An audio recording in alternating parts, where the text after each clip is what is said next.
Jung sock एक अगली, overweight और लोनर लड़का है। उसका जीवन स्कूल में बुलिंग और लोनलीनेस से भरा होता है। एक दिन सुबह जब वो उठता है तो वो अपने आप को एक दूसरे बॉडी में पाता है जो कि टॉल, हैंडसम और परफेक्ट शेप में है। कहानी की शुरुआत पार्क युंग सॉक नाम के एक लड़के से होती है। उसे कुछ लड़कों ने घेर रखा था जो कि उसे काफी ज्यादा बुली करते हैं क्योंकि वह मोटा और अगली था। इसी के साथ में उससे पैसे भी मांगे जाते हैं। जब युंग सॉक के पास में पैसे नहीं थे देने के लिए तो युंग सॉक को बहुत बुरी तरीके से मारा जाता है। साथ ही में उसे कुत्ते और पिग की एक्टिंग करने के लिए भी कहा जाता है। वहाँ पे जो दूसरे बच्चे खड़े थे वो भी युंग सॉक को बचाने की बजाय उसे मारने की बातें करते हैं। जो लड़का बुलिंग कर रहा था वो युंग सॉक को टॉयलेट के ऊपर ही उठा के फेंक देता है और कहता है कि तू इस दुनिया के अंदर पैदा ही क्यों हुआ है। बेचारा युंग सॉक जो कि एक मोटा सा लड़का था वो अपने घर पे जाके काफी ज्यादा डिप्रेशन के अंदर रहता है कि आखिर उसके साथ ये सब चीजें क्यों हो रही हैं। वो तो ये चीजें डिजर्व भी नहीं करता। भूख लगने पे वो नूडल्स बना के खाने लगता है और साथ ही में एक गाना गुनगुना भी रहा था। उसकी एक बहुत ही प्यारी सपोर्टिव सी माँ है जो कि उसे कहती है लाओ लाओ ये काम मैं कर देती हूँ, मैं थोड़ी आने में लेट हो गई। नूडल्स के ऊपर उसकी मॉम ने प्यार से एग भी रखा था। लेकिन युंग सॉक इस बात से भड़क जाता है कि आखिर इन्हीं चीजों के कारण आपने मुझे मोटा कर दिया है। आपने आखिर मेरी लाइफ में आज तक किया ही क्या है। मुझे इस स्कूल के अंदर नहीं पढ़ना है, मुझे स्कूल चेंज करनी है। जबकि युंग सॉक की मॉम की कंडीशन इतनी अच्छी नहीं थी कि वो उसे नए स्कूल के अंदर भेज सके। वो उन सारी चीजों को अफोर्ड नहीं कर सकती थी। इसी के कारण वो अभी उसे मना कर देती है और कहती है कि तुम नए स्कूल में जाओगे तो एडजस्ट नहीं कर पाओगे, ऊपर से तुम्हें दूसरे घर में रहना होगा, फिर तुम्हें तो तुम्हारे दोस्तों की भी याद आएगी। ये सुनते ही युंग सॉक को अपने क्लासरूम का सीन उसे याद आता है कि उसे तो कोई पसंद ही नहीं करता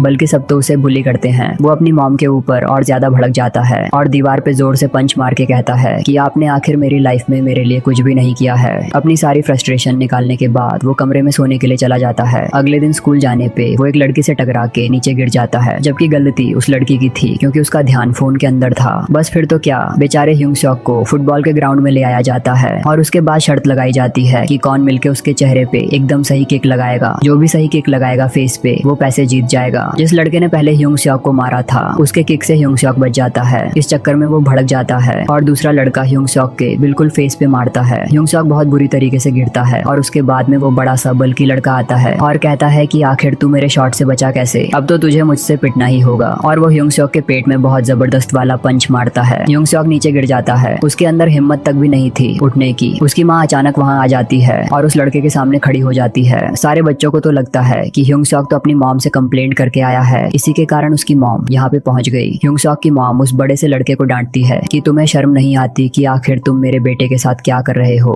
अब ये सारी चीजें तो युंग सॉक को और ज्यादा शर्मिंदा कर रही थी। युंग सॉक इस कारण इतना ज्यादा शर्मिंदा हो जाता है कि अपनी मॉम को इन सारे बच्चों के सामने डांट देता है कि मॉम आप यहाँ से चली जाइए। बेचारी उसकी मॉम भी इमोशनल हो जाती है कि वो तो बस अपने बेटे के लिए लड़ रही थी। युंग सॉक को कहीं ना कहीं इस बात का रियलाइजेशन था कि उसने अपनी मॉम के ऊपर गलत ही चिल्लाया। वो अपनी मॉम से माफी मांगता है। तब युंग सॉक की मॉम बताती कि मैं तो तुम्हारे स्कूल के अंदर ट्रांसफर की बात करने के लिए आई थी ताकि तुम किसी दूसरे स्कूल में जा सको। युंग सॉक जब ये बातें सुनता है तो अंदर ही अंदर काफी ज्यादा गिल्ट में आ जाता है कि बेचारी उसकी मॉम तो उसे हेल्प करने की सारी कोशिश ही कर रही थी। लेकिन अब युंग सॉक को अकेला रहना पड़ेगा। नया घर, अलग जगह, सब कुछ उसे खुद से ही करना पड़ेगा। लेकिन युंग सॉक इन चीजों के लिए रेडी था क्योंकि उसे उन बच्चों के साथ में नहीं पढ़ना था। अब युंग सॉक अपने घर को ढूंढता है जो कि काफी ज्यादा छोटा था, टाइनी था, लेकिन फिर भी युंग सॉक उस घर में रहने के लिए तैयार था। ये एक नई जगह थी, नया शहर था, नई टेक्नोलॉजी थी, काफी सारे नए नए बच्चे भी थे। इन सब चीजों को देख के युंग सॉक सोचता है कि शायद अब उसे नई लाइफ स्टार्ट करनी चाहिए। वो वापस से एक लड़की से टकरा जाता है। युंग सॉक को लगता है कि शायद उसे फिर से माफी मांगनी चाहिए, लेकिन इस बार चीजें बिल्कुल बदली हुई थी। वो लड़की आगे होके युंग सॉक से माफी मांगती है। युंग सॉक बड़ा खुश हो जाता है कि यहाँ पे तो चीजें बदली हुई हैं, अब तो मुझे शायद इनसे दोस्ती करनी चाहिए। इसी के कारण वो खड़ा होता है और गलती से थोड़ी स्टाइल मार देता है। इतनी ही देर में इस लड़की का फ्रेंड जिसका नाम जिन स्योंग होता है वो आ जाता है। वो युंग सॉक को कहता है कि तू आखिर हंस क्यों रहा है। युंग सॉक कहता है कि नहीं नहीं मैं हंस नहीं रहा। युंग सॉक बात संभालने की कोशिश करता है और कहता है कि लोग मेरे साथ कॉफी पीने चलेंगे।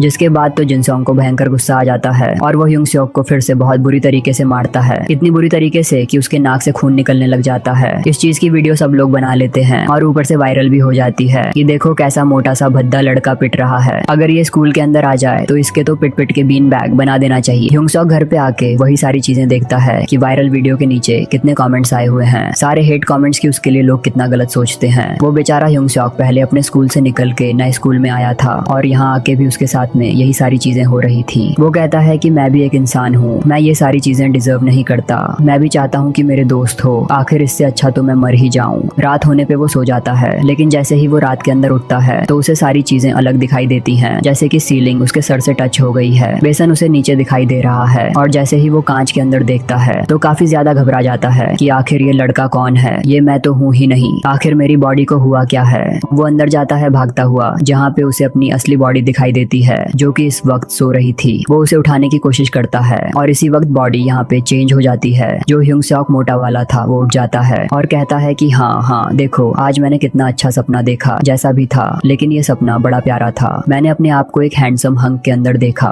लेकिन पलटते ही उसे अपना एकदम स्मार्ट रूप दिखाई देता है और वो उसे वापस उठाने की कोशिश करता है। यानी कि इसे साफ पता चल रहा था कि ह्यूंग सॉक की सोल एक टाइम पे एक ही बॉडी के अंदर रह सकती थी, जबकि यहाँ पे ह्यूंग सॉक की एक और बॉडी बन गई थी। ह्यूंग सॉक जब अपनी स्मार्ट वाली बॉडी के अंदर था तो वो सोचता है कि शायद उसे पुलिस को बुलाना चाहिए या फिर एम्बुलेंस को बुलाना चाहिए, लेकिन उसी वक्त वो मोबाइल के अंदर वही सारे हेट मैसेजेस देखता है और सोचता है कि आखिर उसने अपने असली वाले रूप को उठा भी दिया तो उसकी जिंदगी तो बेकार ही है। सारे लोग कल मिलके उसकी बहुत धज्जियां उड़ाएंगे, बहुत मजाक उड़ाएंगे। इससे अच्छा है कि वो इस नए रूप को एक्सेप्ट करे। नेक्स्ट डे स्कूल का था, जहाँ पे पता चलता है कि एक लड़का जो कि इस स्कूल का सबसे स्मार्ट लड़का था और खुद काफी ज्यादा इस घमंड के अंदर रहता था कि उससे सुंदर लड़का इस स्कूल के अंदर है ही नहीं। वो जब चल के आता है तो उससे एक लड़का टकरा जाता है जो कि उससे भी ज्यादा स्मार्ट था। स्कूल का हर एक बच्चा उस लड़के को देखता ही रह जाता है कि आखिर ये कौन लड़का है। ये लड़का और कोई नहीं बल्कि ह्यूंग सियोक था। हर एक लड़की उसे देखकर पागल हो रही थी, यहाँ तक कि लड़के भी सोच रहे थे कि हमने आज तक इसे कभी नहीं देखा। तभी क्लासरूम के अंदर सारे बच्चों के सामने सर एक नए लड़के को इंट्रोड्यूस करते हैं, जिनसोंग और किमसू, जो कि स्टार्टिंग में जिनसोंग ने मारा था। उसी लड़के के क्लासरूम के अंदर ह्यूंग सियोक भी आता है और सारे के सारे लोग बस उसे देखते ही रह जाते हैं। ह्यूंग सियोक क्लासरूम के अंदर जाता है और पीछे की तरफ जाकर बैठ जाता है। वहाँ उससे अपने प्रीवियस सारे फ्लैशबैक्स आते हैं कि कैसे जब वो मोटा हुआ करता था तो उसे कोई बैठने तक नहीं देता था, सब उसे पीछे भेज देते थे। क्लासरूम में जाते ही उसकी नजर पड़ती है जिनसोंग पर और साथ ही मिनजिन पर, क्योंकि जिनसोंग ने उसे बहुत बुरी तरीके से मारा पीटा था। वो डर भी रहा था कि कहीं उसे सब लोग पहचान ना ले कि ये वही मोटा सा भद्दा लड़का है। अभी तक उसकी आवाज बदली हुई थी, लेकिन उसे इस आवाज में बात करने की आदत नहीं थी। उसे लगता है कि जरूर कोई आके उसे पंच मार देगा, लेकिन तभी यहाँ तो पूरी कहानी ही बदल जाती है, क्योंकि जिनसोंग आगे होकर ह्यूंग सियोक से हाय हेलो करता है। ह्यूंग सियोक को लगता है कि क्या बात है, इस बॉडी का थोड़ा तो फायदा है, लोग आकर मुझसे हाय हेलो कर रहे हैं। इसी के कारण वो भी हाय हेलो करता है।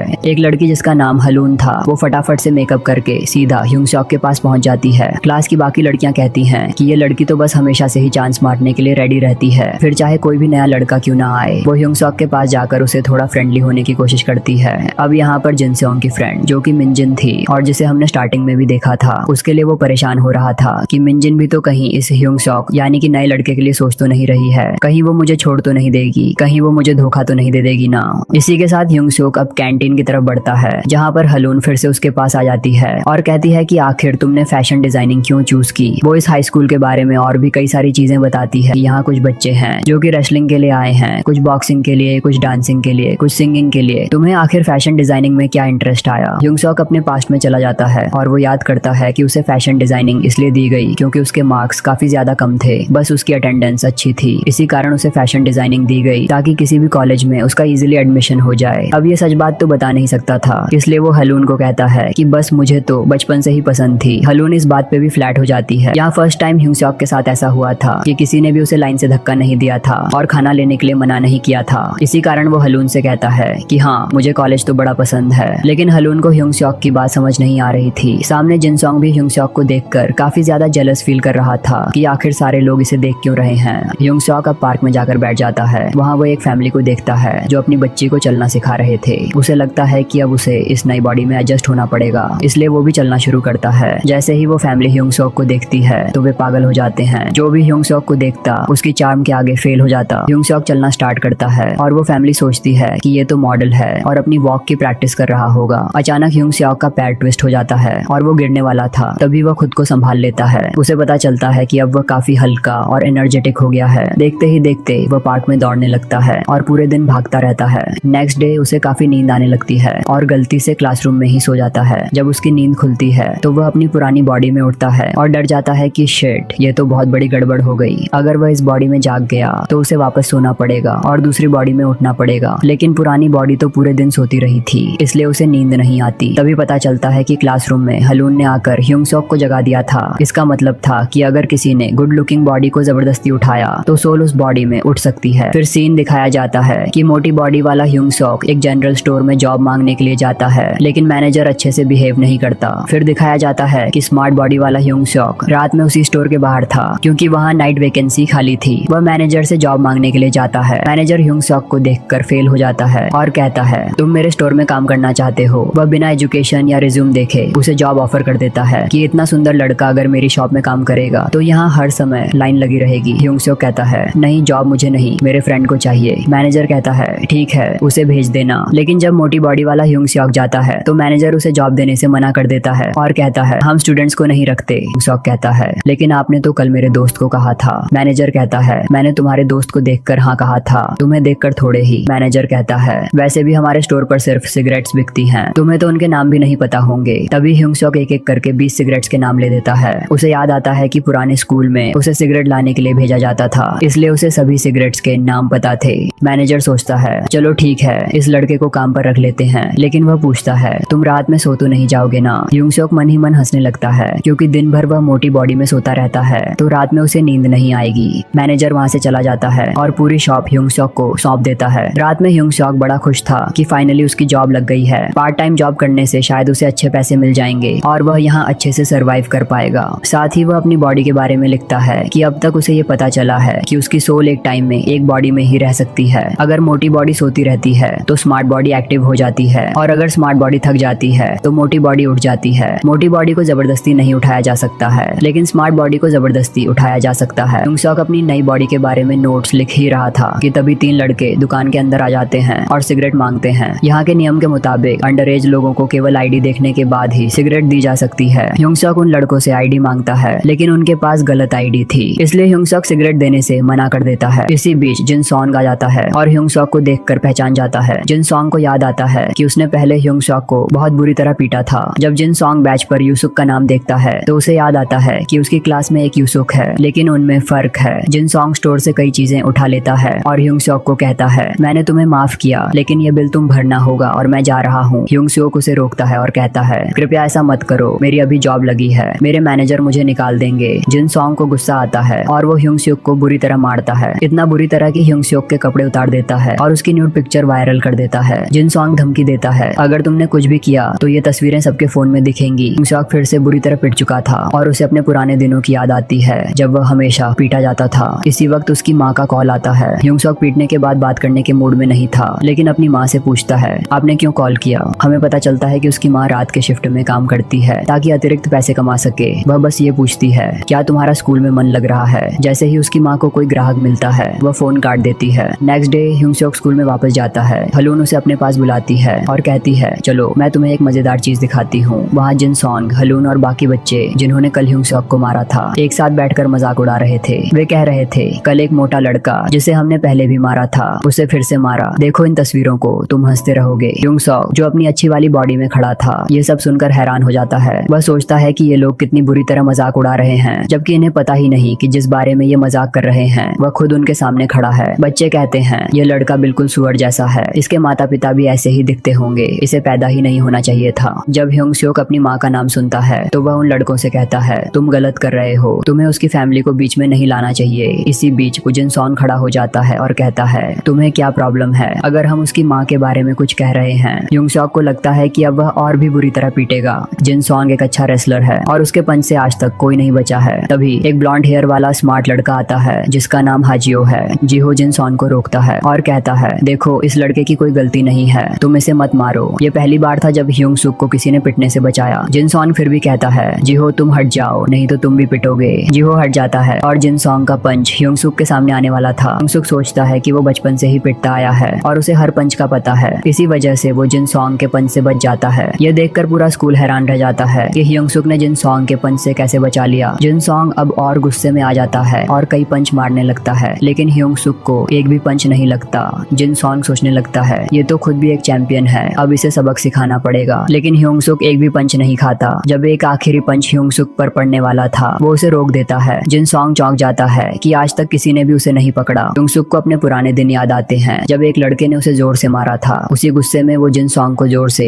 एक पंच पेट में मारता है जिससे जिन सॉन्ग गिर जाता है। अब ह्यूंग सॉक स्कूल का नया हीरो बन जाता है। बच्चे उसकी तारीफ करते हैं, वाओ ये कितना स्मार्ट लड़का है, इसने जिन सॉन्ग को हरा दिया। लेकिन इसी बीच स्कूल के गुंडों के ग्रुप को पता चलता है कि जिन सॉन्ग को किसी ने मारा है। उन्हें लगता है कि अगर ह्योंग सुक उनके सामने आया तो वो उसे पिटेंगे। ह्योंग सुक अपने मॉल में काम कर रहा है, तभी एक महिला उससे कुछ खरीदने आती है, लेकिन वो महिला ह्योंग सुक को देखकर कोई खास बात नहीं करती और उसकी तरफ ध्यान नहीं देती। ह्योंग सुक को यह देखकर बुरा लगता है कि लोग उसकी मोटी बॉडी को देखकर उसे अनदेखा कर देते हैं। जैसे ही वो महिला वहाँ से जाती है, एक लड़का स्टोर में आता है, एक सिगरेट का पैकेट उठाता है और बिना पैसे दिए भाग जाता है। ह्योंग सुक जानता है कि अगर उसने पैसे नहीं लिए तो उसका मैनेजर उसे जॉब से निकाल देगा, इसलिए वो उस लड़के के पीछे दौड़ता है। वो लड़का एक गैंग के पास पहुंच जाता है जो ह्योंग सुक के क्लास के बच्चे हैं और उस लड़के को बुली कर रहे हैं। जब ह्योंग सुक वहाँ पहुंचता है तो मोटे लड़के उसे परेशान करने लगते हैं। वे कहते हैं लगता है इसका पेट नहीं भरा, आज इसे इंसल्ट करवानी पड़ेगी। तभी वास्को भाई की एंट्री होती है। वास्को भाई को देखकर वे लड़के डर जाते हैं। वास्को भाई उन्हें धमकाते हैं, तुम्हारी आदतें कब सुधरेंगी, जाओ यहाँ से और इन बच्चों को परेशान मत करो। ह्योंग सुक वास्को भाई को देखकर चौंक जाता है। जब वे लड़के वहाँ से भाग जाते हैं तो ह्योंग सुक वास्को भाई को धन्यवाद देता है, लेकिन वास्को भाई के कान में एयरपॉड्स लगे होते हैं, इसलिए वे कुछ सुन नहीं पाते। ह्योंग सुक को पता चलता है कि उस लड़के का नाम पार्क जी हो है जो फैशन डिजाइनिंग की क्लास में पढ़ता है। ह्योंग सुक सोचता है क्या तुम भी उसी क्लास में पढ़ते हो, लेकिन वो यह नहीं कहता। जीहो वास्को भाई से ह्योंग सुक का परिचय कराता है। वास्को भाई जीहो से पूछते हैं क्या तुम उसी क्लास में हो जिसमें वो नया लड़का आया है। ह्योंग सुक चुप हो जाता है। जीहो कहता है हाँ वो हमारी क्लास में है। वास्को भाई भावुक होकर कहते हैं उस लड़के को बता दो कि हर किसी से पंगा लेना अच्छी बात नहीं है। ह्योंग सुक टेंशन के अंदर आ जाता है कि आखिर वास्को भाई इमोशनल क्यों हो गए। इस बात को सुन के हनुल अब यहाँ पे ह्योंग सुक को वास्को भाई के बारे में बताती है कि यहाँ पे जितने भी लोग हैं उन सब के अंदर सारे अच्छे लोगों को चुन के वास्को भाई ने एक टीम बनाई थी। वो जिनके लीडर हैं वो बस ऐसा काम करते हैं जिससे कि सारे बच्चों की जान बच सके, या फिर कह सकते हैं कि वो उन लोगों को बचाते हैं जिन्हें कुछ बच्चे मिलके बुली करते हैं। इतनी ही देर में क्लास के बाकी बच्चे भी आ जाते हैं जो कि ह्योंग सुक को भड़काने लगते हैं कि वास्को भाई तो एक नंबर के पागल हैं, आखिर उन्हें आता क्या है, बस वो तो बच्चों के मसीहा बने फिरते हैं। इतनी ही देर के अंदर वास्को भाई अपनी पूरी की पूरी टीम के साथ उठ के यहाँ पे आ जाते हैं। वास्को आता है और ह्योंग सुक के सामने खड़ा हो जाता है। ह्योंग सुक कहता है कि मैंने आपको कल देखा ही था। इतनी ही देर में तो वास्को अपने आप ही गुस्सा हो जाता है और ह्योंग सुक के कंधे पे हाथ रख के उसे नीचे बैठा देता है। सारे बच्चे डर जाते हैं कि आज तो ह्योंग सुक बुरी तरीके से पिटा। वास्को भाई का हाथ आज तक कोई भी नहीं उठा सका है, वो सबसे ज्यादा स्ट्रांग है। यहाँ पे ह्योंग सुक को लगता है कि आखिर ये गलतफहमी क्यों पाल रहे हैं, जबकि मैंने तो इन्हें कुछ बोला ही नहीं। पता चलता है कि वास्को भाई का हाथ जो कि अब तक कोई भी हटा नहीं सकता था, ह्योंग सुक ने एक ही हाथ से अपने कंधे से उनका हाथ हटा दिया। सारे बच्चे इस चीज को लेके भी बहुत ज्यादा शॉक के अंदर थे कि आखिर ये कैसे हो सकता है, वास्को भाई का हाथ आखिर किसने उठा लिया। ह्योंग सुक बोलता है कि मैं बस आपको इतना ही बता रहा था कि मैंने कल बिल्कुल आपके जैसे दिखने वाले को देखा था और मुझे लगा आप वही हैं, इसीलिए बस मैंने ऐसा किया। मैं आपको कोई हर्ट नहीं करना चाहता। वास्को भाई को इतना ज्यादा गुस्सा आ रहा था कि वो ऑलमोस्ट ह्योंग सुक को मारने ही वाले थे कि तभी उनके एक फ्रेंड आ जाते हैं और बोलते हैं कि अरे वास्को भाई छोड़ो ना, इस लड़के ने बोल तो दिया कि कल उसने आपके जैसे लड़के को देखा, इसी कारण जाने दो, इस बच्चे को माफ कर दो। और वो अपने साथ में वास्को भाई को ले जाता है। यहाँ पे गैंग का एक और मेंबर इस लड़के को कहता है कि तुमने आज वास्को भाई को अगर आज नहीं रोका होता तो वो तो ह्योंग सुक की चटनी बना देता। तो ये लड़का बताता है कि अगर मैंने आज वास्को भाई को नहीं रोका होता तो ह्योंग सुक मिलके आज वास्को भाई को पीट डालते। वास्को भाई के हाथ पे देखो जरा कितना बुरी तरीके से निशान है। ये लड़का बहुत दमदार लड़का है, वो वास्को भाई के साथ में कुछ भी कर सकता है। अब वह सभी लड़के ह्योंग सुक को कहते हैं तुम कितने ज्यादा स्ट्रांग हो, तुम हमारी टीम में आना चाहोगे। और अब वह सभी लोग ह्योंग सुक को घूमने के लिए इनवाइट करते हैं। ये सुनकर ह्योंग सुक इमेजिन करने लगता है कि फाइनली अब उसके पास दोस्त हैं जिनके साथ वो मजे कर सकता है, और ये सोचकर वह काफी ज्यादा खुश होता है। वह सोच रहा होता है बचपन से ही मैं लोगों से दोस्ती करना चाहता था और मेरी किस्मत की वजह से कोई भी मेरा दोस्त बनना नहीं चाहता था। हमेशा लोग मुझे बुली किया करते थे, पर फाइनली अब मेरे पास कुछ दोस्त हैं। अब वे सभी लोग ह्योंग सुक को स्कूल के बाद इनवाइट करते हैं। अब हम देखते हैं कि सभी लोग अल्कोहल लेकर बैठे हैं और माहौल को देखकर ह्योंग सुक को काफी अजीब लग रहा होता है। अभी ह्योंग सुक उनके साथ बैठ जाता है। तभी हनुल बोलती है तुम इन कपड़ों में काफी अच्छे लग रहे हो, पर ये कपड़े तुम्हारे लिए थोड़े बड़े नहीं हैं। ह्योंग सुक बोलता है एक्चुअली ये मेरे दोस्त के कपड़े हैं। तभी वहाँ पर जिनसंग भी आ जाता है जो ह्योंग सुक को देखते ही बोलता है आखिर तुम इस जगह पर क्या कर रहे हो। वह मोटा लड़का बोलता है हमने यहाँ पर ह्योंग सुक को इनवाइट किया है। इसके बाद वे जिनसंग को पीने के लिए अल्कोहल देते हैं और ह्योंग सुक को भी पीने के लिए बोलते हैं। वहीं पर जिनसंग गुस्से में ह्योंग सुक को देख रहा होता है और अब ह्योंग सुक को ये बिल्कुल अच्छा नहीं लग रहा होता है।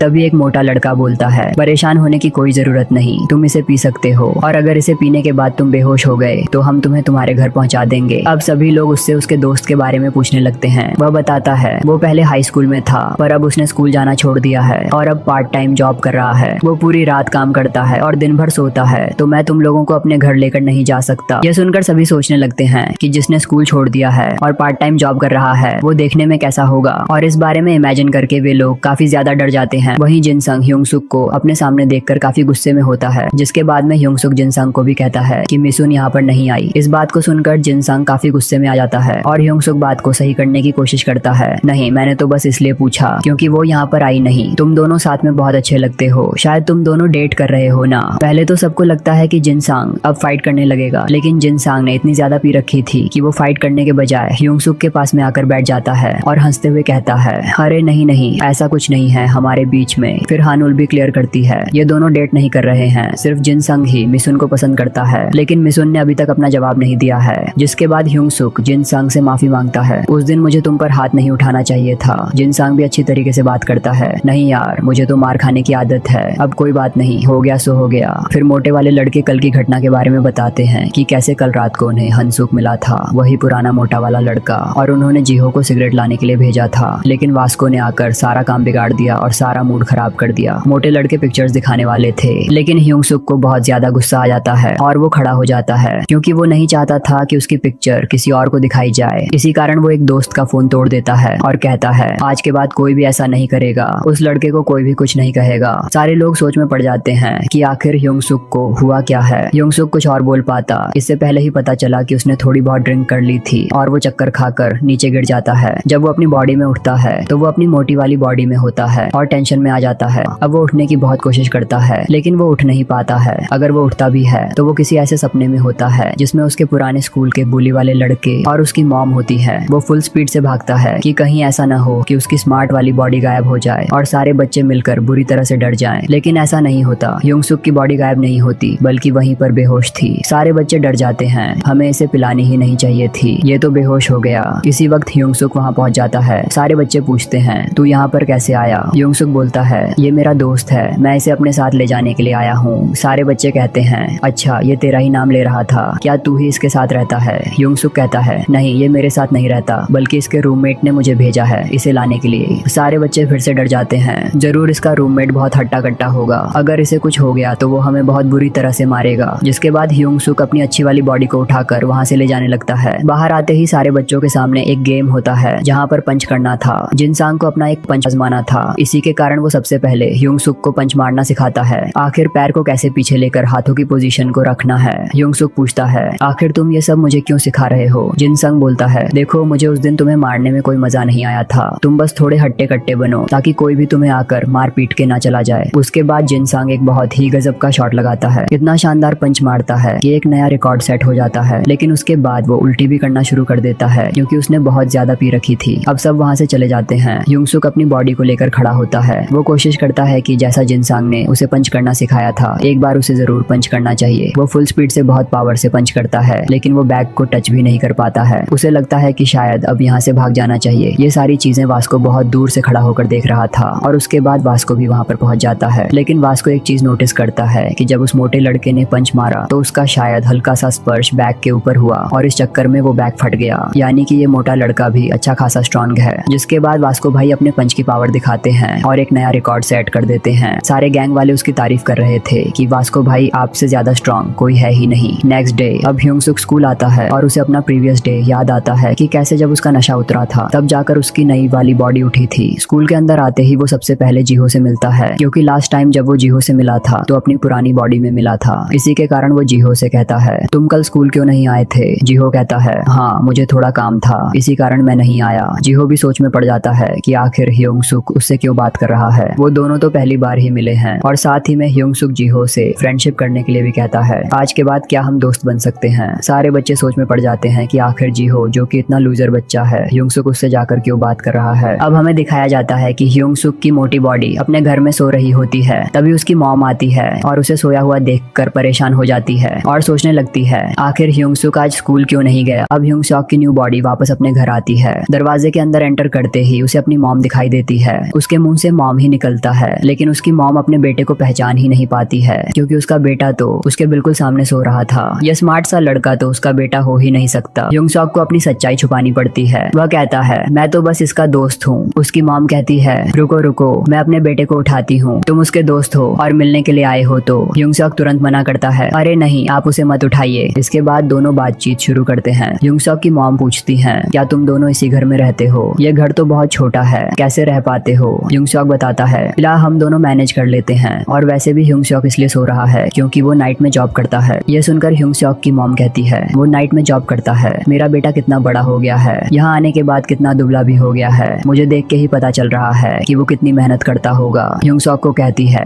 मुझे तुमसे कुछ बात करनी है। ह्यूंग सॉक डर गया था कि आखिर उसकी मॉम क्या बात करने के लिए आई है। वह अपनी मॉम को एक प्यारे से कैफे में ले जाता है। आज से पहले ह्यूंग सॉक की मॉम ने कभी किसी कैफे में कदम भी नहीं रखा था। ह्यूंग सॉक इतना सुंदर था कि जहाँ भी जाता सब उसे मुड़ मुड़ कर देखते। ह्यूंग सॉक की मॉम कहती हैं, तुम तो कितने सुंदर हो, जहाँ भी जाते हो सब तुम्हें देखते हैं, जरूर मेरा बेटा ह्यूंग सॉक भी तुमसे जलता होगा। ह्यूंग सॉक कहता है, नहीं आंटी, ऐसा कुछ भी नहीं है, हम दोनों बहुत अच्छे दोस्त हैं। ह्यूंग सॉक की मॉम को पता चलता है कि यह बहुत महंगा कैफे है, शायद उन्हें कुछ नहीं खरीदना चाहिए। ह्यूंग सॉक कहता है, नहीं आंटी, मेरे पास पैसे हैं। इसके बाद वे कॉफी लेते हैं और बैठ जाते हैं। ह्यूंग सॉक की मॉम कहती है, मैंने तो कभी कॉफी नहीं पी है, अगर मेरा बेटा यहाँ होता तो उसे बहुत अच्छा लगता। अच्छा, मैंने तुम्हारा नाम नहीं पूछा, तुम्हारा क्या नाम है? इतनी देर में हमें पता चलता है कि इस कैफे में वास्को भाई भी आए हैं। वह देखते हैं कि यह वही नया लड़का है ह्यूंग सॉक, जिससे उसकी बिल्कुल भी नहीं बनती। वास्को का दोस्त बम जे कहता है, यह लड़का यहाँ अपनी दोस्त की माँ के साथ आया है, प्लीज कोई गड़बड़ मत करना, नहीं तो मेरी जॉब चली जाएगी। ह्यूंग सॉक की मॉम कहती है, मुझे तुमसे कुछ बात करनी थी, मुझे यंग सॉक के बारे में पूछना था। वह ठीक तो है ना, खाना टाइम से खाता है, दोस्त बने, कोई उसे बुली तो नहीं करता। ह्यूंग सॉक जब ये सारी बातें सुन रहा था तो उसे लगता है कि उसकी मॉम उसकी कितनी चिंता करती है, लेकिन वह अपनी मॉम को परेशान नहीं देख सकता था, इसलिए वो बताता है कि वह खुश है और उसके काफी सारे दोस्त भी बन गए हैं। वास्को को लगता है कि ये ह्यूंग सॉक बैड गाय है और मोटा वाला लड़का बुली भी हुआ था, ये सच्चाई क्यों नहीं बता रहा है। ये बात सुनकर वास्को को इतना गुस्सा आता है कि वह अपने हाथ में रखे कैन को जोर से दबा तोड़ता है। बम जे समझाता है, प्लीज गुस्सा मत कर। बेचारा ह्यूंग सॉक वहाँ बैठे बैठे काफी शर्मिंदा हो रहा था क्योंकि उसकी मॉम उसकी तारीफ कर रही थी। मेरा बेटा प्यारा है, तुमने उसका गाना सुना है, मैं गरीब फैमिली से आती हूँ, तुम्हें शर्मिंदगी हो रही होगी कि तुम मेरे साथ बैठे हो। मेरा बेटा आज से पहले इतना मोटा कभी नहीं था। जब मैंने काम करना शुरू किया मैंने अपने बेटे पर ध्यान नहीं दिया, अगर ध्यान देती तो वह भी स्मार्ट होता। बचपन में वह तुम्हारे जैसा दिखता था, तुम बिल्कुल उसी के जैसे दिख रहे हो। ह्यूंग सॉक अपनी मॉम की बातें सुनकर सोचने लगता है। वास्को भाई भी सोचते हैं कि यह लड़का मोटे वाले लड़के की रैगिंग करता है, उसे परेशान करता है, आखिर क्यों कह रहा है कि वे अच्छे दोस्त हैं और मोटे वाले लड़के को कोई प्रॉब्लम नहीं है। इतनी बातें सुनकर वास्को काफी भड़क जाते हैं। ह्यूंग सॉक की मॉम कहती हैं, बेटा मैंने तुम्हारा बहुत टाइम ले लिया है, मुझे बस यही कहना था कि तुम दोनों दोस्त अच्छे तरीके से साथ रहो, बस तुम उसका ध्यान रखना, वह लड़का मासूम है। जाने से पहले ह्यूंग सॉक की मॉम बम जे से उन कार्टून्स के बारे में पूछती हैं जो वहाँ रखे थे। बम जे कहता है, हाँ ये कार्टून्स रोज कोई ना कोई ले जाता है, आप आज इन्हें ले सकती हैं। ह्यूंग सॉक की मॉम बाहर आकर उससे कहती है, बेटा तुम्हें तो अच्छा नहीं लग रहा होगा ना कि मैं ऐसा काम कर रही हूँ, असल में मैं ये भी बेचती हूँ। ह्यूंग सॉक सोचता है कि उसकी मॉम तो पहले से ही जॉब करती है, तो फिर ये क्यों कर रही है। ह्यूंग सॉक की मॉम बताती है, ये मैं अपने बेटे के लिए कर रही हूँ क्योंकि उसे एक्स्ट्रा पैसे भी भेजने होते हैं, इन चीजों को बेचने से मुझे थोड़े पैसे ज्यादा मिल जाते हैं। ह्यूंग सॉक मन ही मन सोचता है कि उसकी माँ ने उसके लिए हमेशा कितनी मेहनत की है, वह कितना कुछ करती है और आज भी करती ही जा रही है। जाने से पहले ह्यूंग सॉक की मॉम ह्यूंग सॉक को पैसे देती है और कहती है, तुम भी बिल्कुल मेरे बेटे जैसे ही हो, पता नहीं क्यों मुझे ऐसा लगा कि मैं अपने दिल की सारी बातें तुम्हें बता दूं और सब कुछ तुमसे शेयर करूं, तुम मुझे बहुत अच्छे लगे बेटा। ह्यूंग सॉक मना करता है, नहीं मैं आपसे ये पैसे नहीं ले सकता, मेरे पास पैसे हैं। ह्यूंग सॉक की मॉम कहती है, मैं तुमसे कितनी बड़ी हूँ और तुम्हारी माँ जैसी हूँ, तुम ये पैसे रख लो, ऐसा लगेगा कि मैंने अपने बेटे को ही दिए हैं। ह्यूंग सॉक वो पैसे रख लेता है। वास्को को ऐसा लगता है कि ह्यूंग सॉक इस बूढ़ी औरत से पैसे मांग रहा है और बेचारी को पैसे देने भी पड़ रहे हैं। अब वो चली जाती है। वास्को ह्यूंग सॉक से मिलता है और कहता है, तू एक झूठा इंसान है जो मासूमों को ठगता है। ह्यूंग सॉक कंफ्यूज हो जाता है। वास्को उस पर अटैक करता है लेकिन ह्यूंग सॉक आसानी से उसे डॉज कर लेता है। वास्को उससे पैसे वापस मांगता है। ये देखकर ह्यूंग सॉक को वो एक बुली की तरह लगता है। दूसरी तरफ वास्को को लगता है कि ह्यूंग सॉक पैसे नहीं दे रहा है, यानी कि आज के बाद ये हमेशा उस लेडी से पैसे मांगता रहेगा, इसलिए अब इन दोनों के बीच में बहुत बुरी तरीके से फाइट शुरू हो जाती है। वास्को कंटिन्यूअसली ह्यूंग सॉक पर पंचेस मारता है लेकिन ह्यूंग सॉक आसानी से उसे डॉज कर लेता। अब ह्यूंग सॉक भी जिन सॉन से सीखे हुए पंचेस आजमाने की कोशिश करता है लेकिन वास्को आसानी से उसे डॉज कर लेता। वास्को के पंच की स्पीड इतनी ज्यादा थी कि ह्यूंग सॉक के चेहरे पर कट भी लग जाता है। ह्यूंग सॉक घूमकर एक जोर से अपनी एल्बो उसके फेस पे मारता है और वास्को को नॉकआउट कर देता है। अब वास्को स्टोर में जाता है और ओल्ड ह्यूंग सॉक से माफी मांगता है कि वो उसकी माँ के दिए पैसे नहीं ला सका। ह्यूंग सॉक सोच में पड़ जाता है कि आखिर वास्को किस पैसे की बात कर रहा है। जाते हुए वास्को कहता है उसे ट्रेन होने की जरूरत है। अब वो पुशअप्स करने की कोशिश करता है, तभी एक सुंदर लड़की वहाँ आ जाती है जिससे वो शर्मा जाता है। वो उसके साथ प्यार से पेश आती है और उसके वर्कआउट के लिए उसे ड्रिंक खरीद के देती है। वो फिर से पुशअप्स लगाना शुरू कर देता है। अब एंट्री होती है लियोन नाम के लड़के की जो अपने न्यू शूज और फैशनेबल रिंग शो ऑफ करने के लिए तैयारी कर रहा रहा था, लेकिन जे नाम का लड़का उस पर भारी पड़ गया क्योंकि उसने डिजाइनर ब्रांड्स पहने थे ऊपर से नीचे तक। हाना भी उस पर इंटरेस्टेड थी, लेकिन जे काफी कम बोलता था। फिर एंट्री होती है सॉक की। उसके पास कोई ब्रांडेड चीज नहीं थी, बैग भी फटा हुआ था और शूज भी, लेकिन उसकी स्मार्टनेस देखकर सारी लड़कियां उसके पीछे पागल हो जाती हैं कि यह लड़का किसी मॉडल से कम नहीं है। युंगसॉक को रोज की तरह सब लड़कियों ने घेर के रखा था, लेकिन लियोन उसके शूज और बैग देखकर बता सकता था कि वो गरीब है और उसे फैशन की समझ नहीं। वो प्लान बनाता है उसे एक्सपोज करने के लिए, बट जे उनकी बातें सुन लेता है। सीन यहाँ बम जे के ऊपर शिफ्ट हो जाता है। बम जे को नकल ग्रुप के सारे मेंबर एक साथ में घेर के खड़े हो जाते हैं। सब पूछते हैं कि आखिर वास्को भाई कहाँ पर हैं, आज वो स्कूल क्यों नहीं आए, गड़बड़ क्या हुई, ह्योंगसुक के साथ उनका झगड़ा हुआ था ना, आखिर ह्योंगसुक पीटा या फिर वास्को भाई को कुछ हो गया। अब बम जे को खुद नहीं पता था कि आखिर वास्को भाई आज स्कूल क्यों नहीं आए। तभी वास्को भाई का मैसेज आता है और सारे गैंग मेंबर खुश हो जाते हैं कि आखिर वास्को भाई क्या कह रहे हैं। वास्को भाई यहाँ मैसेज टाइप करते हैं कि उनकी फोन की स्क्रीन टूट गई है, इसी कारण आज वो स्कूल नहीं आए हैं। जैसे ही वो स्क्रीन को टच कर रहे हैं, हाथ में से खून निकल रहा है और गलती से कुछ भी टाइप होता जा रहा है। फोन खराब होने के कारण एक साथ काफी सारी मैसेजेस आ जाते हैं और बम जे समझ ही नहीं पाता कि आखिर वास्को भाई कहना क्या चाहते हैं। एक तरफ से सारे ग्रुप वाले मेंबर प्रेशर कर रहे थे कि वास्को भाई क्या कहना चाहते हैं, तो बम जे बात संभालता है और कहता है कि ह्योंगसुक के साथ मेरा झगड़ा हुआ था। ये बात उसने भी किसी को नहीं बताई है और मैं भी नहीं चाहता कि किसी को ये बात पता चले, इसी कारण मेरे आने तक सब लोग शांत रहेंगे। सारे मेंबर्स खुश हो जाते हैं कि बम जे बिल्कुल वास्को भाई जैसे ही बात करता है, यानी कि वास्को भाई ने जो बोला है वही बम जे ने हम सबको बताया है। बम जे वास्को भाई के बाद हमारा अगला लीडर होगा। इसके बाद सीन स्कूल की लॉबी पर शिफ्ट हो जाता है। यहाँ पे एक और गैंग दिखाई जाती है, यानी कि बड़े बच्चों का क्लास, जिसके अंदर एक विन नाम का लड़का था और वो एक मोटे से लड़के को बहुत बुरी तरीके से बुली करता है कि आखिर उसने उसके स्पोर्ट्स वाले कपड़े क्यों नहीं निकाल के रखे। इस लड़के का नाम ड्यूक था, जो कि बेचारा बस कह ही रहा था कि मैं आपके कपड़े निकाल के रख देता हूँ। सारी चीजें जब ह्योंगसुक देखता है तो वो उस लड़के की मदद करने के लिए आगे बढ़ता है, लेकिन इतनी देर में टीचर आके खड़े हो जाते हैं। इसी कारण वियन के फ्रेंड उसे अपने साथ ले जाते हैं, लेकिन ह्योंगसुक को एक बहुत ही बड़ा थ्रेट देके जाते हैं कि अगर तू अगली बार दिख गया तो बुरी तरीके से पिटेगा, हमारे बीच में अगली बार से कभी मत आना। इस पूरे ग्रुप के जाने के बाद ह्योंगसुक ड्यूक को अपना हाथ देता है उठने के लिए, लेकिन ड्यूक को लगता है कि शायद ह्योंगसुक उसका मजाक उड़ाना चाहता है, इसी कारण वो यहाँ से चला जाता है। अब दिन के खत्म होते ही ह्योंगसुक की मॉम उसे कॉल करती है। जे उनकी बातें सुन लेता है कि ह्योंगसुक का बर्थडे है। रात होने पे मोटा वाला ह्योंगसुक बुक के अंदर लिखता है अपनी बॉडी के बारे में कि जब जब भी उसकी बॉडी चेंज होती है तो उसकी आवाज भी चेंज हो जाती है। इस बात का उसे अच्छी तरीके से ख्याल रखना पड़ेगा। इसी वक्त वही खूबसूरत सी लड़की आ जाती है जो कि कल भी आई थी और कुछ सामान भी खरीदा था। वो ह्योंगसुक के पास आकर कहती है, तुम एक्सरसाइज कर रहे हो ना, तुम करते रहना। ह्योंगसुक तो बेचारा बहुत ज्यादा ब्लश करने लग जाता है। उसे समझ नहीं आता कि वो क्या बोले। उसे ये सोचकर बहुत अच्छा लगता है कि आखिर उस लड़की ने आकर उसे हाय हेलो किया। ह्योंगसुक जो स्मार्ट वाला था वो मोटे वाले ड्यूक के साथ दोस्ती करना चाहता था। वो जीहो के साथ में भी बैठा था, लेकिन ड्यूक को लगता है कि आखिर ह्योंगसुक जो कि स्कूल का सबसे स्मार्ट लड़का है वो मेरे साथ क्यों बैठा है। बाकी सारे बच्चे भी यही कहते हैं कि ह्योंगसुक का दिमाग खराब हो गया है, वो आखिर इतने भद्दे और गंदे लड़कों के साथ में क्यों बैठता है। इसी के कारण जिंगसोंग वाला जो ग्रुप था वो भी जिंगसोंग को भड़काने लगता है कि जाके ह्योंगसुक को देखो ना, आखिर वो उन लड़कों के साथ क्यों बैठा है। तो जिंगसोंग कहता है, अब मैंने वो सारी चीजें बंद कर दी हैं और वैसे भी अब तो मेरी उसके साथ दोस्ती हो गई है। ये सारे लड़के सोचते हैं कि हमें तो लगा था कि जिंगसोंग उस दिन नशे में था, इसीलिए वो ह्योंगसुक को अपना दोस्त मान रहा है, लेकिन वो तो सारी दुश्मनी भूल गया। दूसरी तरफ ड्यूक बार बार ह्योंगसुक से पूछने की कोशिश करता है कि तुम आखिर मेरी दोस्त क्यों बनना चाहते हो, मैं तो इतना मोटा हूँ, भद्दा हूँ, कोई मुझे पसंद भी नहीं करता। जहाँ ह्योंगसुक कहता है कि मैं भी तो बिल्कुल तुम्हारे जैसा हूँ। उसे अपनी मॉम की बात याद आती है कि हमेशा अच्छे से रहना,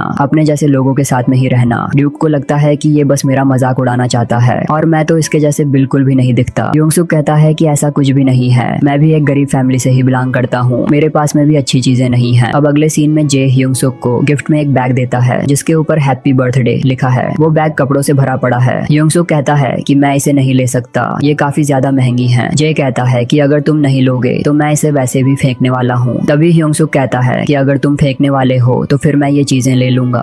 अगले दिन लियोन ह्योंगसुक की बेइज्जती करने की तैयारी कर रहा था, तभी वो शॉक हो जाता है ये देखकर कि ह्योंगसुक ने फैशनेबल कपड़े पहने हैं। हन्ना उससे पूछती है कि ये कपड़े कहाँ से मिले। ह्योंगसुक कहता है कि ये उसके दोस्त ने दिए हैं। अब हम ऑडिशन का सीन देखते हैं। यहाँ पे विन और उसके ग्रुप के काफी सारे मेंबर्स आए थे ऑडिशन देने के लिए। इसी के साथ हम यहाँ पे ड्यूक को भी देखते हैं जो कि ऑडिशन देने के लिए आया था। विन यहाँ पे ड्यूक के इंसल्ट कर देता है। अब दिखाया जाता है कि विन इस समय रैपिंग कर रहा है और यहाँ का जो मेन प्रोड्यूसर था उसे विन की रैपिंग पसंद आती है। इसी के कारण विन को सिलेक्ट कर लिया जाता है कि हमें और किसी की जरूरत नहीं है। इस प्रोड्यूसर का मैनेजर बताता है कि सर अभी ऑडिशन के लिए एक लड़का और बाकी है। जैसे ही प्रोड्यूसर ड्यूक की शक्ल देखता है तो पहले ही मना कर देता है कि इसकी तो शक्ल अगली है। इसी के कारण मैनेजर बाहर जाके बता देता है कि ऑडिशंस खत्म हो गए हैं। ड्यूक कहता है कि आप एक बार प्लीज मेरा गाना तो सुनिए, मैंने बहुत अच्छी रैपिंग लिरिक्स लिखी है। लेकिन ड्यूक को मौका नहीं दिया जाता है और कहा जाता है कि अगली बार आना। घर जाते वक्त ड्यूक बहुत ज्यादा परेशान होता है कि आखिर इसमें उसकी क्या गलती थी, लेकिन फिर भी इन परेशानियों से जूझता हुआ वो एक और रैप लिखता है। इसी वक्त एक बहुत ही जोर का ब्रेक लगता है बस को, क्योंकि बस के सामने एक बिल्ली आ गई थी। ड्यूक के पास एक लड़की खड़ी थी जो कि जमीन पे गिर गई थी। ड्यूक उसे कहता है कि आप प्लीज मेरे पास बैठ जाइए, आप गिर जाएंगी। तो वो लड़की भी ड्यूक को बहुत गंदी नजरों से देखती है और बताती है कि जी तुम्हारे पास में कौन बैठेगा, और वो लड़की खड़ी ही रहती है। ये बात आसपास के सारे लोग सुनते हैं और ड्यूक के ऊपर हंसने लगते हैं। घर आने के बाद में भी वो इन चीजों को याद करता रहता है, खुद की सिचुएशंस को देखता है और खुद की दादी माँ से प्रॉमिस करता है कि कब वो और ज्यादा दिन तक उन्हें परेशान नहीं करेगा, वो जरूर सक्सेसफुल होगा। नेक्स्ट डे ड्यूक स्कूल के अंदर आता है, जहाँ पे उसे स्कूल के अंदर होने वाले फेस्टिवल का एक नोट दिखाई देता है। ड्यूक नाउ खड़े होकर इन चीजों को देख ही रहा था और इतनी ही देर में यहाँ पे ह्यूंग सुक आ जाता है, जो कि ड्यूक को हाय हेलो करता है। यहाँ पे पीछे खड़ी हुई लड़कियां बताती हैं कि आखिर ह्यूंग सुक क्यों इसके पास में जाता है। समझ नहीं आता कि इतने अगली लड़के के पास जाने का रीजन क्या है। तो दूसरी लड़की बोलती है कि ह्यूंग सुक जैसे लड़के को ऐसे लड़कों की जरूरत होती है ताकि वो अपना काम करा सके।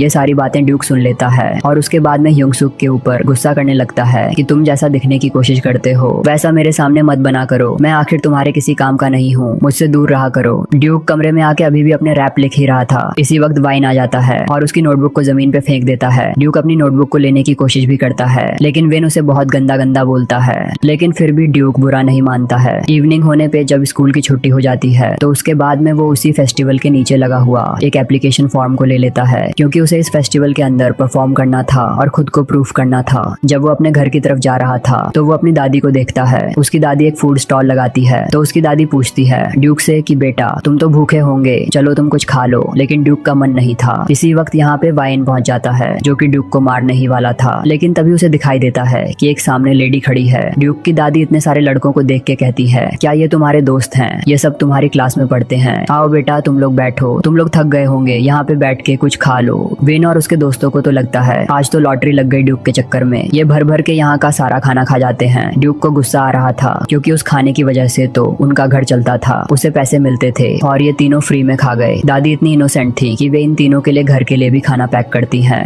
ये तीनों कहते हैं कि हाँ ड्यूक हमारा दोस्त है, ड्यूक हम आते रहेंगे दादी के स्टॉल पे। लेकिन जाते जाते ना तो वो पैसे दे के जाते हैं, ऊपर से दादी ने जो खाना पैक किया था उसे भी फेंक देते हैं। ड्यूक को बहुत ज्यादा गुस्सा आता है। नेक्स्ट डे जब ड्यूक नया क्लास के अंदर आता है तो वो देखता है कि ब्लैक बोर्ड पे सारे बच्चों ने बहुत बुरा बुरा लिख रखा था कि ड्यूक की दादी के स्टॉल पे कभी मत जाना, उनका खाना बहुत बुरा है, हमारा तो पेट ही खराब हो गया। उसके बाद में वेंस आता है जो कि ड्यूक को बहुत ही बुरी तरीके से धक्का देता है और नीचे गिरा देता है। अब लंच के टाइम ड्यूक फिर से विन द्वारा बुली होता है क्योंकि उसने म्यूजिक फेस्टिवल के लिए अप्लाई किया है। विन कहता है कि वो क्लास का लूजर है और उसके सिर पर कई बार मारता है। ह्यूंग सॉक उसे बचाने के लिए आता है और जे भी उसे ज्वाइन करता है। जिन भी आगे आता है और फिर वास्को भी वहां आ जाता है। वैन को लग गया था कि उसका बचना बहुत मुश्किल है, इसी कारण वो एक बड़ी सी टेबल को उछाल के गिरा देता है और कहता है मैं अगली बार वापस आऊंगा और ड्यूक को देख लूंगा। उसके जाने के बाद वास्को ह्यूंग सॉक से पूछता है आखिर तू इसे बचाने क्यों आया। ह्यूंग सॉक कहता है मुझे अच्छा नहीं लग रहा था कि वो लोग ड्यूक के साथ इतना बुरा कर रहे हैं। तब वास्को कहता है अगर तुझे इतना ही बुरा लग रहा है तो उस दिन उस मोटे लड़के के साथ तूने इतना बुरा क्यों किया था, तू उसके पैसे भी ले गया था। ह्यूंग सॉक समझाने की कोशिश करता है नहीं वास्को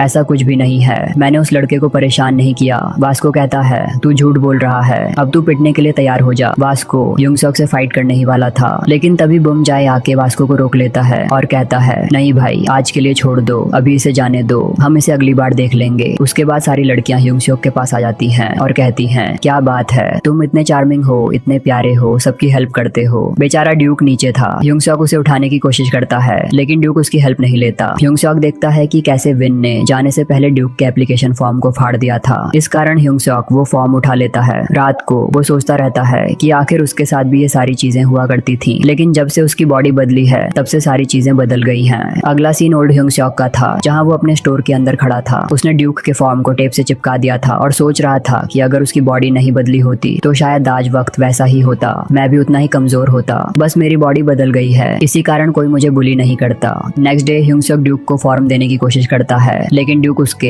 इस अच्छे बर्ताव से और चिढ़ जाता है। वह कहता है कि वो जो कुछ भी झेल रहा है उसे उसका म्यूजिक बेहतर होगा, जैसे रैपर एमिनेम का हुआ था। अब क्लास में विन अपनी बड़ाई कर रहा है कि वह म्यूजिक फेस्टिवल में जीत के रहेगा। तभी वह देखता है कि ड्यूक अपने लिरिक्स लिख रहा है और वह और ज्यादा चिढ़ जाता है। विन कहता है कि ड्यूक को हार मान लेनी चाहिए। एक बार फिर स्कूल खत्म होते ही विन ड्यूक को बुरी तरह मारता है और उसकी नोटपैड को फाड़ देता है। यूंग सॉक की सफाई की ड्यूटी थी और वह सोचता है कि कैसा लगेगा अगर मैं म्यूजिक फेस्टिवल में परफॉर्म करूंगा। वह गाना शुरू करता है। ड्यूक उसे सुन लेता है और वह सरप्राइज हो जाता है। ड्यूक उसे अपने पार्टनर बनने का ऑफर देता है म्यूजिक फेस्टिवल के लिए। अगले दिन यूंग सॉक सरप्राइज हो जाता है कि ड्यूक ने उसके लिए पहले से ही लिरिक्स लिख दिए हैं। वे दोनों प्रैक्टिस करते हैं और ड्यूक उसे अपनी सिंगिंग टेक्निक सुधारने के लिए कहता है और ओवर प्रैक्टिस करने से मना करता है क्योंकि वोकल कॉर्ड्स काफी सॉफ्ट होती हैं। अब काफी प्रैक्टिस के बाद यूंग सॉक का गला सोर हो गया है, पर उसे पता चलता है कि वह अपनी दूसरी बॉडी के साथ भी प्रैक्टिस कर सकता है। अब वही सुंदर लड़की फिर से स्टोर में आती है और उसकी सिंगिंग को कॉम्प्लीमेंट देती है और विशेस देती है अगले प्रैक्टिस सेशन के लिए। ड्यूक उसे याद दिलाता है कि उसे ओवर प्रैक्टिस नहीं करनी है। यूंग सॉक कहता है कि उसने नहीं की, कम से कम इस बॉडी में तो नहीं। ड्यूक उसकी इम्प्रूवमेंट देखकर चकित हो जाता है और कहता है कि वह जीनियस है। स्कूल खत्म होने के बाद ड्यूक और जो को फिर से बुली किया जाता है वेन और उसके दोस्तों द्वारा। अब जो और ड्यूक ओल्ड ह्यूंग सॉक से स्टोर में मिलते हैं। वे एक जगह बैठते हैं और कैसे उन्हें बुली किया गया है उस बारे में बात करते हैं। तभी वहाँ बॉस्को आ जाता है और वह उनसे ह्यूंग सॉक के बारे में पूछता है। वे उसकी तारीफ करते हैं। तब उसे रियलाइज होता है कि उसे गलतफहमी हो गई थी। बॉस्को उन तीनों लड़कों से कहता है कि उन्हें मजबूत बनना होगा और अगर ट्रेनिंग करनी हो तो उसके पास आ जाएं। अगले दिन ड्यूक और ह्यूंग सॉक प्रैक्टिस कर रहे थे और साथ में जिहियो भी खड़ा था। इन दोनों की प्रैक्टिस इतनी गजब की थी तो देखता ही रह जाता है कि आखिर ह्यूंग सॉक इतना सुंदर तो है ही और साथ साथ इतना टैलेंटेड भी है। उसने 10 दिनों के अंदर सारी प्रैक्टिस कर ली और इतनी अच्छी तरीके से याद करके सब कुछ सिंक भी कर लिया। ह्यूंग सॉक को तो शर्म आ जाती है, लेकिन मन ही मन वो भी बहुत खुश हो रहा था। दूसरी तरफ म्यूजिक प्रोड्यूसर विन और उसके दोस्तों पर टेस्ट करने के लिए रेडी था। वहीं दूसरी तरफ एक प्रोफेशनल राइटर से एक अच्छा खासा रैप लिखवाया गया था जिसकी तैयारी विन कर रहा था। म्यूजिक फेस्टिवल का दिन आ जाता है। वो लड़की जो हमेशा ह्यूंग सॉक के स्टोर में आती थी वह भी वहाँ आई है। ह्यूंग सॉक अपनी परफॉर्मेंस के लिए काफी नर्वस है। तभी वह उस लड़की को देखता है और उसकी तरफ भागते हुए जाता है। लड़की वहाँ से जा रही थी और उसे कोई अंदाजा नहीं था कि वह लड़का कौन है। उसे लगता है कि वह लड़का उस पर लाइन मारने की कोशिश कर रहा है, ये प्रिटेंड करके कि वह उसे जानता है। लड़की कहती है कि वह इस स्कूल से इम्प्रेस नहीं है जहाँ लोग दूसरों को उनकी अपीयरेंस से जज करते हैं। ह्यूंग सॉक शॉक हो जाता है क्योंकि उसकी पर्सनालिटी स्टोर वाली लड़की से अलग लग रही थी। लड़की जाने लगती है और ह्यूंग सॉक भी उसके पीछे जाता है, लेकिन तभी बॉडीगार्ड उसका हाथ पकड़ लेता है और कहता है कि उसे इस लड़की को टच करने की हिम्मत कैसे हुई। ह्यूंग सॉक के पास इतनी पावर थी कि वह बॉडीगार्ड का हाथ छुड़ा लेता है। लड़की देखती ही रह जाती है कि आज तक किसी ने उसके बॉडीगार्ड का हाथ नहीं छुड़ाया, जिसके बाद इन दोनों के बीच में फाइट स्टार्ट हो जाती है। ह्यूंग सॉक ने बहुत कोशिश की थी कि वो खुद को प्रोटेक्ट कर सके और हर किक को डिफेंड कर सके, लेकिन ये बॉडीगार्ड एडवांस फाइटिंग जानता था। उसकी जबरदस्त किक उसे घुटनों में ले आती है। बॉडीगार्ड ह्यूंग सॉक की बहुत तारीफ करता है कि तुम जैसे भी लड़के हो तुम्हें फाइट तो बहुत अच्छी तरीके से करनी आती है। मैंने तुम्हें जितने भी पंच मारे तुम उनसे बचते जा रहे थे, लेकिन तुम अभी तक एडवांस फाइटिंग नहीं जानते हो। तुम में बहुत पोटेंशियल है। अगर तुम अच्छे से फाइट करोगे तो तुम्हें ये करना भी आ ही जाएगा, लेकिन अब मैं तुम्हें नहीं छोड़ सकता। तुम्हें यहाँ पर गलती नहीं करनी चाहिए थी। बॉडीगार्ड ह्यूंग सॉक को और बुरी तरह से मारने वाला था कि तभी वहाँ पर वास्को आ जाता है। वह कहता है तुम ऐसे कैसे कर सकते हो, हमारी स्कूल में आकर हमसे लड़ रहे हो। बॉडीगार्ड कहता है अब तो मुझे बड़ा इंटरेस्ट आ रहा है इस स्कूल के लड़कों में, यहाँ दम भी है और मुझसे फाइट करने का जुनून भी है। आओ अब मैं तुमसे फाइट करता हूँ। बिना सोचे समझे उसने वास्को को एक जोरदार पंच मारा जिससे वास्को की नाक टूट जाती है, लेकिन वास्को मजाल है कि एक कदम भी पीछे हटे। बॉडीगार्ड भी सोच में पड़ जाता है कि आज तक मेरे पंच से ऐसा कोई भी नहीं है जो अपनी जगह पर खड़ा रहा। यह वास्को भी हद से ज्यादा स्ट्रॉन्ग है। लड़की ये सब देख रही थी और उसे लगा कि फाइट बढ़ती ही जा रही है, इसलिए वो बॉडीगार्ड को रोक देती है और कहती है तुम्हें यहाँ पर रुकना ही पड़ेगा, नहीं तो मैं तुम्हारी शिकायत कर दूंगी। ये दोनों गाड़ी में बैठते हैं। गाड़ी जाते ही वास्को नीचे गिर जाता है क्योंकि उसे बहुत जोरदार पंच लगा था। वह ह्यूंग सॉक से पूछता है क्या वो तुम्हारे दोस्त थे, क्या तुम उन्हें जानते हो? ह्यूंग सॉक मना कर देता है नहीं मैं उन्हें नहीं जानता। वास्को कहता है तुम्हें जितना झगड़ना है मुझसे झगड़ लेना, लेकिन अगली बार इस आदमी से बिल्कुल पंगा मत लेना। ये दोनों एक जगह बैठ जाते हैं। वास्को ह्यूंग सॉक के लिए एक ड्रिंक लेकर आता है और कहता है मैं पहले तुम्हें बहुत गलत समझता था, लेकिन अब मेरी सारी गलतफहमी दूर हो गई है। तुम उतने भी बुरे नहीं हो जितना तुम दिखाते हो। ह्यूंग सॉक कहता है तुमने मुझे बोलने का मौका ही कहाँ दिया। वास्को कहता है कोई बात नहीं, लेकिन अगली बार जब भी हमारे बीच में फाइट होगी तो मैं ही जीतूंगा। वैसे भी उस आदमी से तो मुझे बिल्कुल नहीं लड़ना क्योंकि वह बहुत ज्यादा स्ट्रॉन्ग है और मैं खुद को बहुत वीक मान रहा हूँ। ह्यूंग सॉक को गाने की आवाज आती है, इसी के कारण वह खुद के म्यूजिकल कंसर्ट को अटेंड करने के लिए चला जाता है। म्यूजिक कंसर्ट में काफी सारे लोग आए थे जिसमें वह म्यूजिक डायरेक्टर और उसका असिस्टेंट भी था। हम देखते हैं कि जिहो ने ह्यूंग सॉक और ड्यूक दोनों के लिए ही बहुत ही अच्छी ड्रेस लेकर आया था। विन कहकर जाता है अब मेरी परफॉर्मेंस देखना, इसे कहते हैं रैप करना। विन और उसका दोस्त स्टेज पर चढ़ जाते हैं और बहुत ही अच्छा गाते हैं। सारे लोग बहुत इंटरेस्ट से उन्हें सुनते हैं और एंजॉय भी करते हैं। दूर खड़े होकर ह्यूंग सॉक और ड्यूक सोच ही रहे थे कि क्या वो इन्हें बीट कर पाएंगे पाएंगे, क्या वो इनसे अच्छा गा पाएंगे, क्या लोगों को इनका गाना पसंद आएगा या नहीं आएगा। यूंग सॉक डरा हुआ था। तब ड्यूक उसे समझाता है, तुमने आज तक जिससे प्यार किया है बस उसके लिए गाना, बस मन में सोच लो कि तुम्हारे लिए लाइफ में सबसे ज्यादा इंपॉर्टेंट कौन है, उसके बाद तुम्हारी सारी नर्वसनेस कम हो जाएगी। वाइन का परफॉर्मेंस खत्म हो गया था और वो नीचे उतर गया था। वहाँ पर उसे ड्यूक मिलता है। वाइन कहता है, देखा तुमने कितना अच्छा परफॉर्मेंस किया, ये होता है असली गाना गाना। ड्यूक कहता है, हाँ तुमने सच में अच्छा परफॉर्मेंस किया। तब विन बेमतलब में ड्यूक को बहुत बुरी तरह से पंच मार देता है। तू मुझसे जबान लड़ाएगा, तेरी हिम्मत कैसे हुई मुझसे बात करने की। यूंग सॉक भी उसे मारने के लिए आने वाला था, लेकिन ड्यूक उसे रोक देता है और कहता है, हम अपना बदला अपनी सिंगिंग से लेंगे। अब टाइम था यूंग सॉक और ड्यूक की परफॉर्मेंस का। जैसे ही परफॉर्मेंस स्टार्ट होती है और स्पॉटलाइट यूंग सॉक पर आती है, वो बहुत ज्यादा नर्वस हो जाता है और उसकी गंदी आवाज निकलती है। सारे बच्चे बहुत जोर से हंसते हैं कि इसे गाना आता भी है या नहीं। पीछे की तरफ म्यूजिक डायरेक्टर अपने असिस्टेंट से कहता है, मैंने इसे देखा था, आखिर हमने इसे कहाँ देखा था। असिस्टेंट कहता है, हमने जिस दिन ऑडिशन लिए थे यह लड़का वहीं पे आया था और हमने इसे रिजेक्ट कर दिया था। तब ड्यूक सोचता है कि अगर यूंग सॉक डर रहा है तो उसे ही ओवरटेक करना पड़ेगा। वो अपनी रैपिंग स्टार्ट करता है। उसकी रैपिंग सुनकर सारे बच्चे पागल हो जाते हैं और एंजॉय करने लगते हैं। अब यूंग सॉक अपने मन में सोचता है कि आखिर वो सबसे ज्यादा प्यार किससे करता है। तब उसे अपनी माँ की झलक याद आती है। उसकी माँ ने उसके लिए कितने सैक्रिफाइस किए हैं। धीरे धीरे उसे सारी बातें याद आने लगती हैं और वो गाना स्टार्ट करता है। इन दोनों की रैपिंग और सिंगिंग सुनकर वास्को रोने ही लग जाता है और वो म्यूजिक फेस्टिवल जीत जाते हैं। इन दोनों को प्राइज मिलता है और सारे बच्चे मिलकर पिक्चर क्लिक करवाते हैं। विन हारने के बाद अपने दोस्त से कहता है, ये कोई जीता थोड़ी है, ये तो बस यूंग सॉक की शक्ल देख के प्राइज मिला है। इतने में म्यूजिक प्रोड्यूसर आता है और कहता है, बच्चे उसकी शक्ल देख के इनाम नहीं मिला है, बल्कि उसने तुमसे भी अच्छा गाना गाया है, इसलिए उसे प्राइज मिला है।